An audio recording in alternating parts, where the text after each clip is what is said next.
দিদি, একটা তোমাকে কথা বলতে এসেছি। আজকেকার পর থেকে তোমরা তোমাদের মতো খাওয়া দাওয়া করবে, আমরা আমাদের মতো খাওয়া দাওয়া করবো। আমরা আর এক সংসারে থাকবো না, বুঝেছো? এইসব তুই কি বলছিস ছোট? এমনভাবে আলাদা হয়ে যাওয়া কি ঠিক বলতো? ওরা তো দুই দুই ভাই, আমরা দুই যা, তাহলে এক সংসারে বা কত আমাদের খাটতে হয় বলতো? দুজন মিলে মিশেই তো সংসারটা সামলে নিচ্ছি, তাহলে এমন কেন বলছিস বলতো? আমাদেরকে এমনভাবে আলাদা করে দিস না রে। তোর বিপদে আমি থাকবো, আমার বিপদে তুই থাকবি, তারপর তো।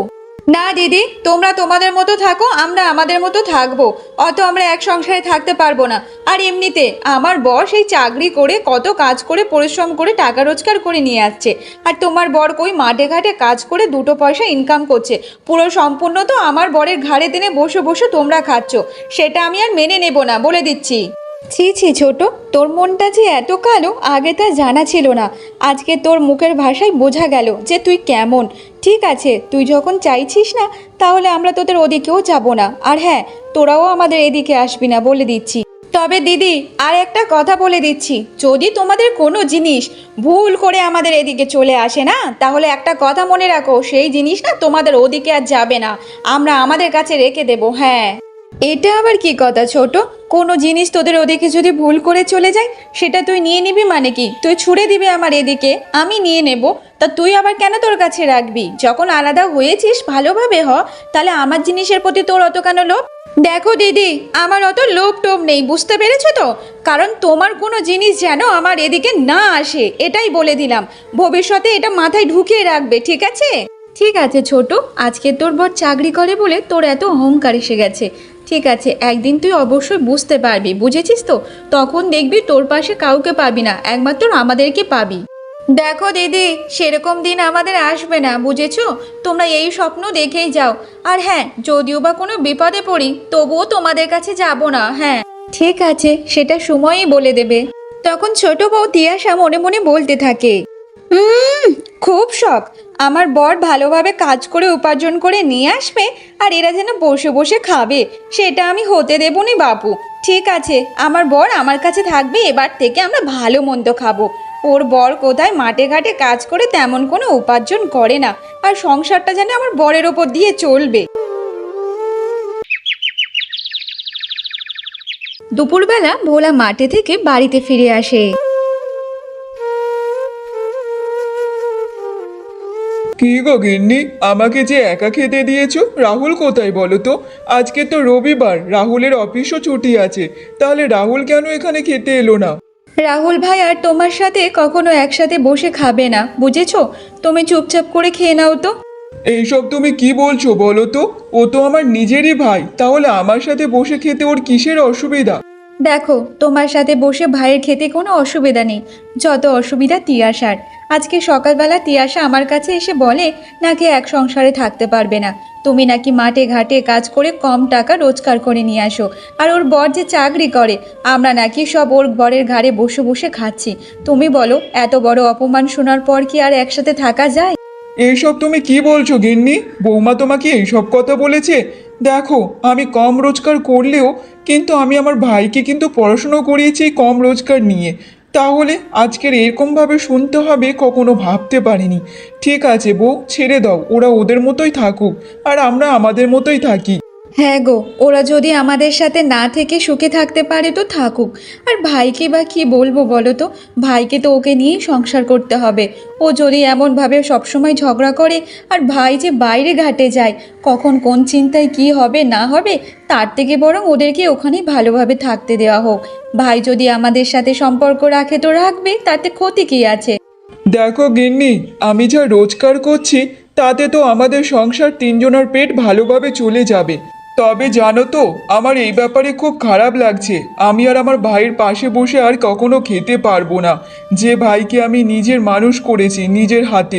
আচ্ছা শোনো, তুমি অত কষ্ট পেও না তো, এবার চুপচাপ খেয়ে নাও। আর দেখো, আমরাও ভালো থাকবো। এবার আমি ছোটকে দেখিয়ে দেব যে ওদের থেকেও আমরা অনেক ভালোতে আছি, অনেক খুশিতে আছি। এমনভাবে বেশ কিছুদিন কেটে যায়। তো একদিন তিয়াশা উঠান ঝাড় দিতে দিতে সে পা স্লিপ করে ওখানেই পড়ে যায়। ও বাবা গো, ও মা গো, গেল গেল গেল, আমার কোমরটাই ভেঙে গেল রে বাবা, কোমরটা ভেঙে গেল।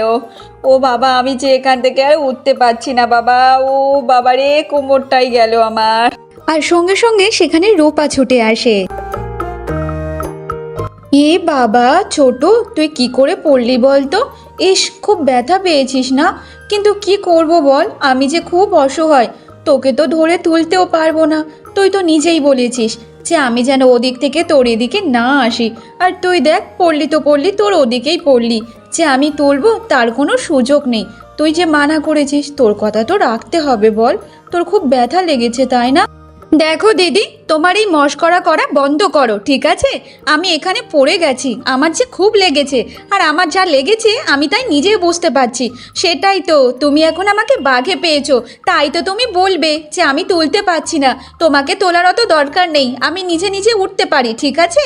যত সব এখানে নাটক করার জন্য চলে এসেছে। দেখ ছোট, আমি কোনো মশকরা করছি না রে।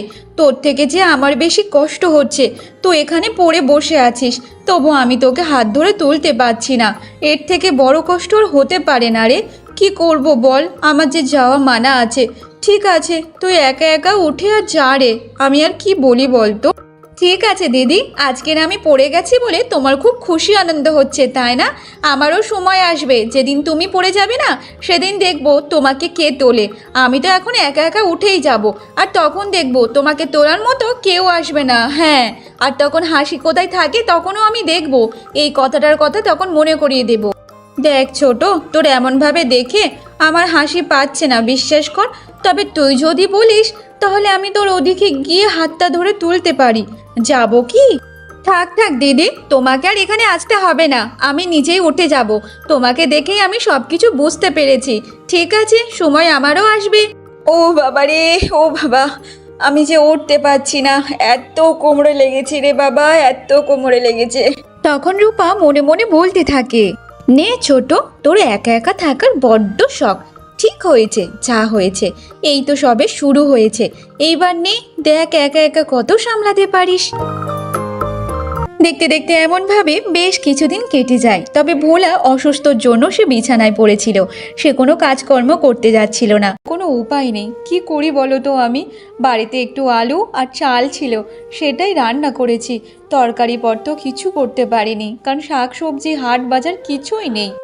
আরে গিন্নি, অত তোমার চিন্তা করতে হবে না। এখন তো আমি একটু ভালো আছি, আর তুমি যা রান্না করেছো সেটাই আমার দাও তো দেখি, আমি খেয়ে নেব, আমার কোনো অসুবিধা হবে না। দেখো, তোমার এই শরীর খারাপ অবস্থায় শুধু ভাত যে তোমার মুখে উঠবে না গো। যদি একটু তরকারি পেতে তাহলে খেয়ে তুমি শান্তি পেতে। তুমি দাঁড়াও, আমি একটু ছোটোর কাছ থেকে গিয়ে তরকারি আনছি, ও তো এখন রান্না করছে। শোনো গিন্নি, তুমি আর ওখানে যেও না, এক্ষুনি বৌমা তোমাকে উল্টো পাল্টা কথা শোনাবে। আর এমনিতে বৌমা তো আমাদের সাথে তেমন ভালোভাবে চলতে চায় না, আর আমাকে খাওয়ার জন্য তরকারি দেবে? তুমি এটা ভাবলে কি করে বলো তো? তোমাকে যেতে হবে না, আর মুখও শুনতে হবে না। তুমি একটু চুপ করো তো, এত চিন্তা করো না। শোনো, তোমার যে শরীর খারাপ সবাই তো জানে, আর ছোটোর কাছে গিয়ে যদি একটু তরকারি চাই, ও না করবে না। তুমি দেখো, ও নিশ্চয়ই দিয়ে দেবে, আমি তো এইটুকু জানি। আর শোনো, তুমি চুপ করে এখানে একটু শুয়ে থাকো, আমি যাবো আর আসবো, এসে তোমাকে তাড়াতাড়ি খেতে দেবো।